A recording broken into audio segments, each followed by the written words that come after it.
Welcome back to our implementation weekend, our January, the first month of the year, and we've had self-sustainable January.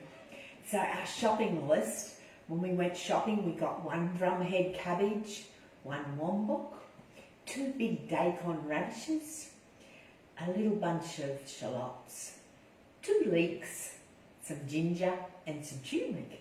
And look at everything we did with that. Isn't that amazing? So I brought them out of their little spot. They're not that happy, and it's not really good to be bringing them out, but I needed to share them with you, to show you how they're going and what we've done and how much we got from our shopping. And I hope that you've played along and you've got your bottles as well. So the first one, the gut tonic. We can look at that, look at the bubbles, see it's all happening. I'm going to answer a lot of your questions that you've sent through to me. Now, normally in the Gut Club and in our implementation weekend, we always will finish it with a question and answer time, which I normally do on a Monday morning after we've had our sessions during the week. We don't have a lot of people in our club, but it will grow, and we will go back to how we originally started, where we go on StreamYard. I don't sit in the kitchen for the quick question and answers. It's all about you. It's not about me all my finery and in the kitchen. It's about answering your questions face to face so we can really get all your queries answered. This club is about you. It is all about you. You are there to tell me what you want. You're there to ask anything that you're not too sure of, because we rush through this. We give you a lot. If you've never done it before, it can be so overwhelming. But we take little gentle steps, little tiny steps. If you go down to the very bottom of the Gut Club, as I said all along, that's where we started off with the skinny gut or the slim gut. That is not just for reducing weight. That is a gut plan.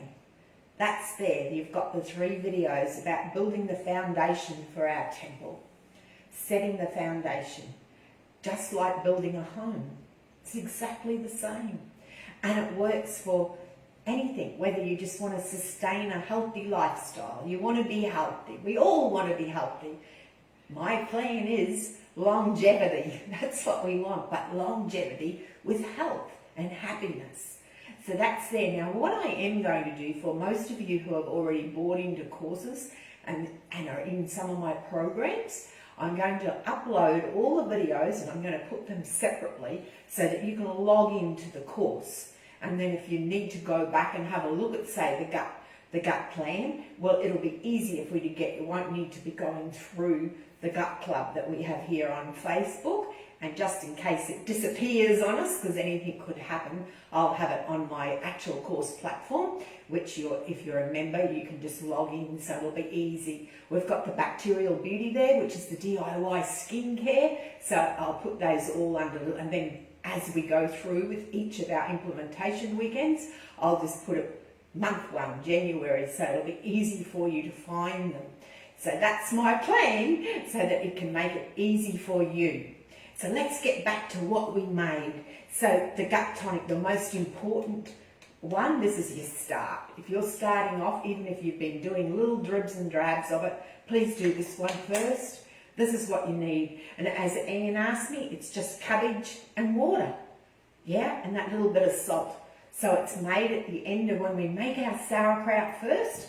So we make our sauerkraut first, and then the cabbage that we've got left, we use that little bit of cabbage and just top it up. And then in 14 days, we can straight check it, and you'll see how the colour's already changed. And that's only in 1 day. But remember, I'm in really heat at the moment. We have just 2 seasons here, summer and hot summer, and we're into hot summer. I wouldn't normally be making my sauerkraut, so I've got a lot of brine and everything because I make mine in crocks, so I've got it all in the refrigerator, so I have a big stock. So this was specially made for you, but like I said, I wouldn't normally do it at this really hot period time. You can see it's really bubbling up. A question that was asked was, why aren't you putting a top on that and you put on there? Well, you can see it's in liquid, so it's all covered, so it's all okay.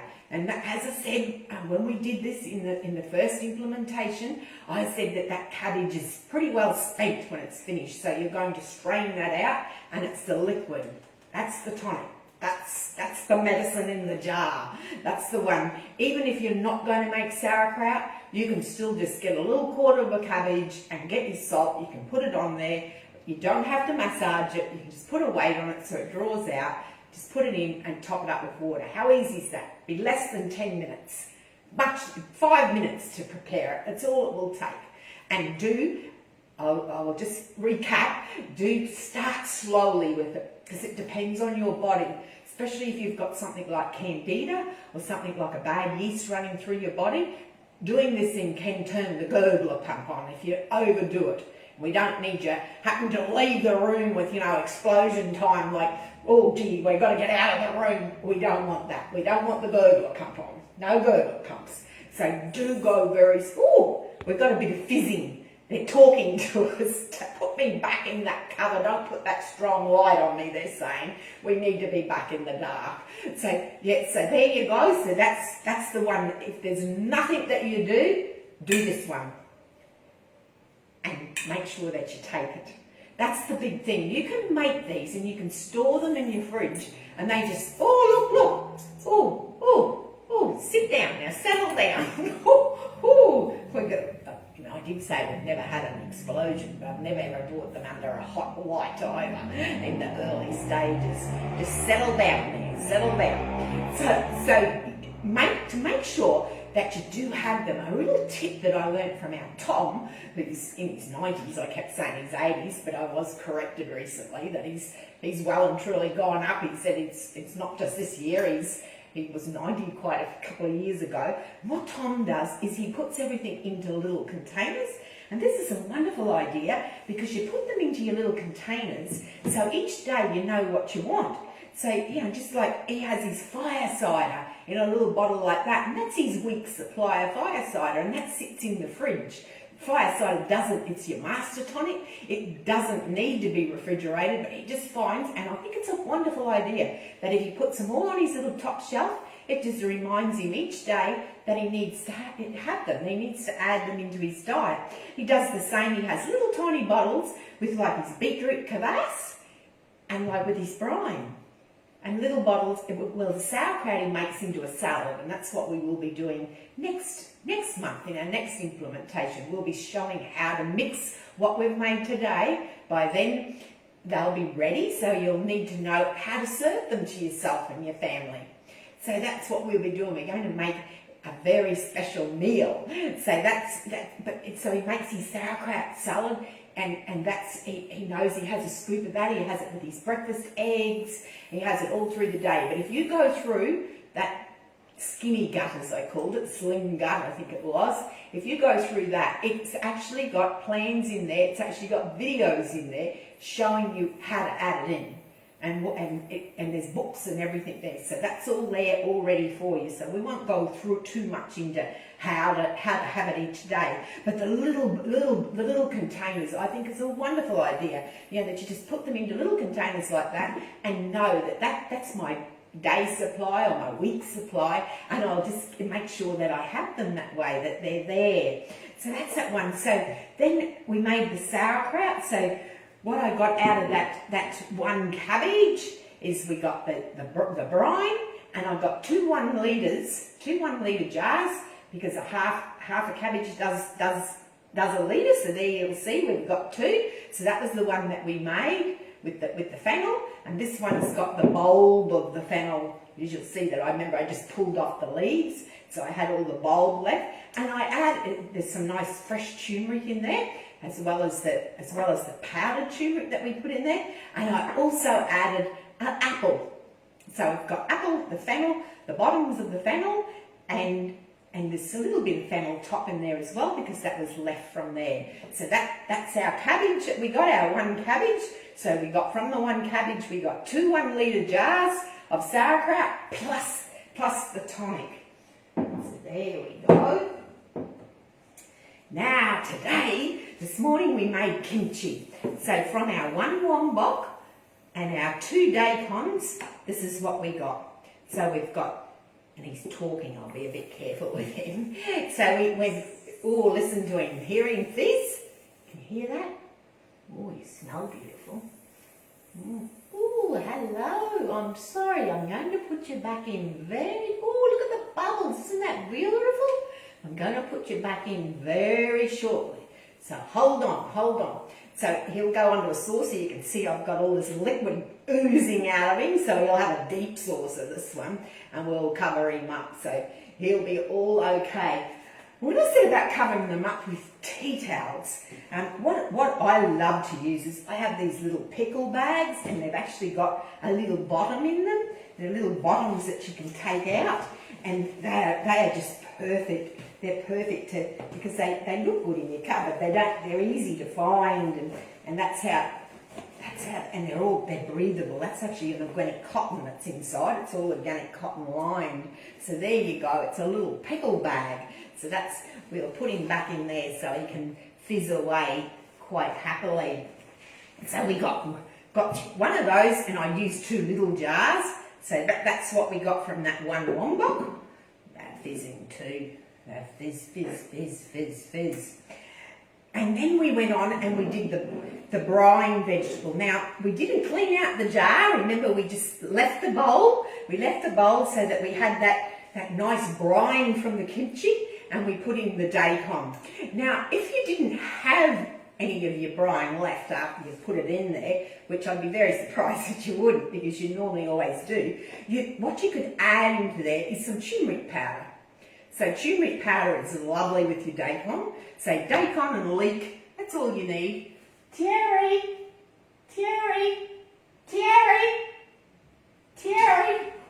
I'm very sorry, I'll just get Terry to fix up my phone.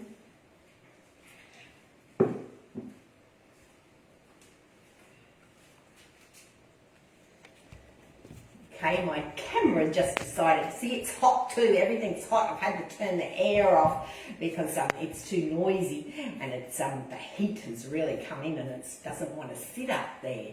It's hot just everywhere. Is that right, Thierry? Yeah? My apologies. No use me being upside down while I'm talking. So we're back to the brines. So we spoke about how we could use all different brines, and lime juice. We talked about the lime juice, which was beautiful brine with your turmeric and ginger. It's also really beautiful to follow that exact same way with the lime juice to do carrot and ginger, just carrot coins, like just little slices of carrot, and you put that into the lime juice, and you can even put a little bit of currants in there. It's really nice. Some organic currants or some wild blueberries is really nice with your carrots and ginger in your lime juice. That is just superb. So there's so many things that you can do with your brines, and the carrots are very quick to ferment, and they're sweet. So they do turn sour, but they have a lovely flavour, and you can just top them on top of things. Like with your radish, like your little red radish, that's beautiful just done in a normal brine, and they are beautiful just topping onto a fish or onto an omelette. Your little red radishes. Don't mix your radishes. It's nice to just do like your daikon separate and your red radish. We keep simple. Simple is best. It really is best. When you're making that, you've got that bowl and you're doing like your sauerkraut tonic, like your cabbage tonic, you can then go on and you can add things like beetroot, and you can make like a beetroot kvass, and then you can just add other ingredients as well. So you don't wash your bowls, you just keep going. Now, Peter asked me, his little comment was, do we have to sterilise all these bottles? No. We don't sterilise them. I know we're living in a sterilised world, especially at the moment, but no sterilising is required. Just warm soapy water at the best, that's all that you need. Every now and again I get my crocs and things like that, and I put them out in the sun. And even all my bottles, I've got a little fence that's really good, and I stick them all around and I let the sun really hit into them, and it's great.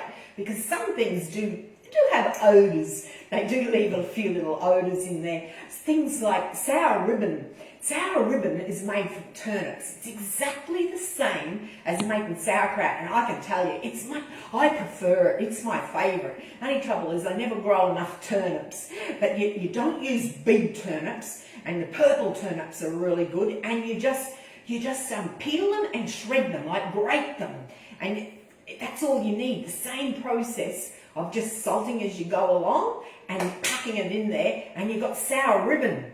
And you can use it exactly the same way, and it's beautiful, but it does smell because it's turnip, so it's got that strong aroma, and your nose will get used to it because it gets this lovely sour smell, and and your taste buds will get used to it. They're not rotten. It's like controlled rot, if there's such a thing, but that's the way that I put it, because even the kimchis and that, they can get very strong smells. Things like your fermented garlic, like if you're not fermenting these in crocks, if you ferment them in a crock, it's the proper environment for them, and it holds the odours in and produces, as I said before, loads of tummy-loving brine, because you like your garlic, but this is just done in a salted brine, and these are just so good for you, antibacterial, antifungal, and you can do these exactly the same, like the salting of it as you go along, as you're putting it into the jar, so you get that it's evenly put onto the product that you're using, and then just top it up with water. And the brine goes cloudy. I must say that. See how it's cloudy, and you've got all that, like, this is why I brought this out. So that's good. That's when you've produced really good probiotics. And the garlic, it's soft. Oh, bounced away. It's quite soft, and you can actually make this into a paste. You can do so much with the garlic: antibacterial, antiviral, antifungal, anti-everything, anti for parasites. This is medicine in a jar. And this one, easy, just exactly the same as we made the brine vegetable. You can do that with your garlic, and it's just beautiful. I've had people come here when I've had workshops, and I've done local workshops, and I've told them stories about how my grandma used to share these with people for medicines for ladies downstairs, and for people with ear infections and all sorts of things, and they've come to try them out, and they've all said, quick transformation, better than antibiotics. That's an antibiotic that you can use internally, externally, and even rub them on things. It's just amazing. So cloudiness is always good. When you produce that cloudiness, see, you get it down there like that, you've got good probiotics. So that's going back to that brine. So I think I've covered like all the brines. The question about the cleanliness, of course, you don't want to be adding lots of detergents and all that to it, because you don't want to muck about with it. Hot soapy water, I don't even use soap. I just use hot water and just clean them out, and people have been here and they've been quite horrified that they just watched me empty out a jar and just keep on fermenting into that jar, but just give it a bit of a wash, and it's like, you're not going to put that in the dishwasher? Oh, we don't have time, it's okay. These are going to produce, they're safer than going and buying one of those pre-packed salads. You've seen all these people that have got E. coli that's come off the farm. There's never, ever been any recorded problems from fermented food. But there has been from berries, frozen berries, there's been from all those salad pre-packs, from spinach and lettuce and all things like that. But no, because that's what the mighty invisible organisms do. They produce a wonderful environment. In saying that, you wouldn't put it into a filthy container, but clean. You don't need to sterilise it. Things like when you're making things like kombucha, which we'll get into when we go further along, when we start doing the beverages, you know, that big woo-woo SCOBY that's in there. Well, people, you'll see, they'll say, put vinegar in your containers and clean your containers out with vinegar. That's not good. It's not good, because you're introducing vinegar, and that makes its own vinegar. You don't want to muck about with it. So once again, all those containers, just hot water. Just that'll clean it. Put it in the sun. If you're really paranoid and want to really, really clean it, that's no problem. Things like milk kefir, it gets really funky. Look at that around my container there. That's the good stuff. That's the really good stuff. It's only when it gets extra funky that you start to clean your containers out. So, you know, it's just a different way of thinking. I know for me, I make cheeses and things and I have them hanging in bags and it's like, oh, Lynnie, what's that smell? But it's a beautiful, as I say, it's controlled rot. It's just a beautiful smell. So no, I think that's answered Peter's question, and I think we've gone through everything that we've done. When I got one of my bags out, would you believe there was a kimchi in there? Look at that. I don't know how old it is. Now, don't practice what I do. You have to practice what I preach, that you should always label your containers. You should put the dates and you should put what's in there, because I never do. And I found this little baby when I was looking for bags today. Have no idea how old it is. But when a kimchi's been left out for a long time, it just softens a little bit. And it's going to be beautiful, because I had a smell, I've had a taste, and I haven't touched it, so I can show you what it's done. So that's the glass weight, see, and it's got all that cloudiness, so that's going to be good. I won't put that back in there now, I'll put my tongue on it. So this is a kimchi. It's a little bit different from the one that we made, but it's got carrot in there. But it's still this is Kiam's mum's quick vegetarian kimchi. When we say vegetarian, typically kimchi has fish sauce added to it. And that's fermented as well, a properly fermented fish sauce. And you can add a dash of that to it if you like. It does not give it a fishy taste. Because when fermented fish are fermented into like this amazing fish sauce, it takes away that fishy taste. It's more of a nutty taste. And you'll know if you've ever been to places like Vietnam, you know, they've had that French influence in there, and they make beautiful broths, but it takes a French broth up another level, because that's what they put in there. That's the secret ingredient, is the fermented fish sauce. So you can add that to your kimchis. I did forget to say that today, but just when I was thinking, well, that's Kiam's mum's vegetarian kimchi, and you think, well, why is it vegetarian? So that's why, but we did make a vegetarian one today, and that one's vegetarian. There's not many that I put the fish sauce into, because I'm going to be serving it to people with lots of different tastes. So I like to cater for everybody. So that's one that's already finished. So if we can see like that's one, you can see like the different colours. You know, when I talked about how the colours all go together. So there you go, that's one there, and that's one well and truly done, but it's still very, very tasty. So that's the kimchi. I had a question about the salt, about, you know, what's the best salt to use. I love Himalayan salt, I love the fine salt. You can use sea salts, but just be a little bit wary of sea salts, because there's all different types of sea salts. And I know I used some that was given to me once as a trial. It was supposed to be this big sea salt that was all the go. And it did turn my sauerkraut a little bit of a grey colour, and I did do a big massive container full of it, like a big crock. And here I had this lightly grey, and I did do a lot of research on it at the time, because it still tasted good, but it did look a bit funny. It looked a little bit like a seal. And I thought, ooh, I don't think people are going to really like having seal sauerkraut. And it is different minerals. So that's why I love this. That's what I always use, is the fine pink Himalayan. And you can buy it anywhere now. It's even in the normal grocery stores. Once it was really hard to get. And like I said, I always add seaweed to it. And or you can buy them already combined.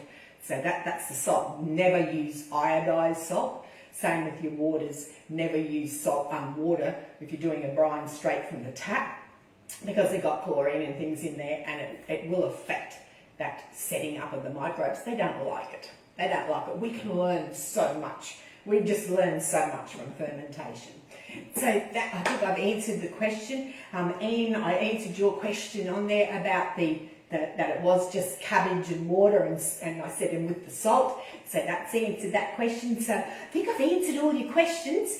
In February, we're going to go into the month of love, one of my favourite months, and we're going to prepare a meal. So we're going to use everything that we've made for this weekend. We're going to put it into a very simple, beautiful, elegant meal. A meal that will be easy for you to prepare, and at the very end you'll have this beautiful meal. We'll use things like the kimchi brine, and we'll make a beautiful pancake. And I can tell you, if you've never had Terry, it's dropping and I don't want my phone to drop. And so we're just about finished and my phone's gone again. So Terry will put it up so that I can, my apologies for that. It really doesn't like this heat, and it's a stinking hot day here today. It is so hot. It is so hot. The temperature is very hot. And we will put things like the sauerkraut, being the month of love. We will make little chocolates, because sauerkraut chocolates are really beautiful. The one thing that I would love to make is lapé. We won't be able to eat that at the end. It'll be one of the ferments that you'll have to make and just store. Lapé, if you're not familiar with lapé, it's like a fermented tea. And it is just the most wonderful food. It is considered the national dish of Burma. And the fermentation process is so special to them that they choose the best tea leaves. The second best goes for the drinking, the cup of tea. Polly put the kettle on, but the really good quality tea leaves get put aside and they get fermented into lapé. It comes with wonderful history. Going way back in time, the warring kingdoms would come together and their peace offering was lapé. So they would sit there and have their meal and finish it with little bits of lapé. So it does have a lovely history, and I think we need that at the moment. You'll see that I've been telling people about January, about not setting resolutions. It's all about habit, and that's what this is all about. It's setting a habit. It takes 21 days at least to set up your habit, and then another 3 lots of that to get it into a routine. So just remember that when you're doing it, that it's just all habit forming, and we are here to make sure that that habit gets put in place. It's a hygge lifestyle. A hygge lifestyle, it comes from the Danish. Originally it came from Norway, and the Danish are very happy people. It's a lifestyle of just living simply, using what you have, and just enjoying life.